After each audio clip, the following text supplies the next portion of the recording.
Antartika punya air terjun darah. Lo mungkin mikir Antartika cuma es dan salju, tapi ternyata ada air terjun yang warnanya merah darah. Namanya Blood Falls, ada di lembah McMurdo.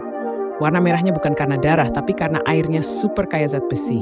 Saat air ini keluar dan kena oksigen, zat besinya berkarat dan bikin warna merah tua, mirip darah yang mengalir di es putih Antartika. Jadi ini bukan fenomena horor, tapi keajaiban alam.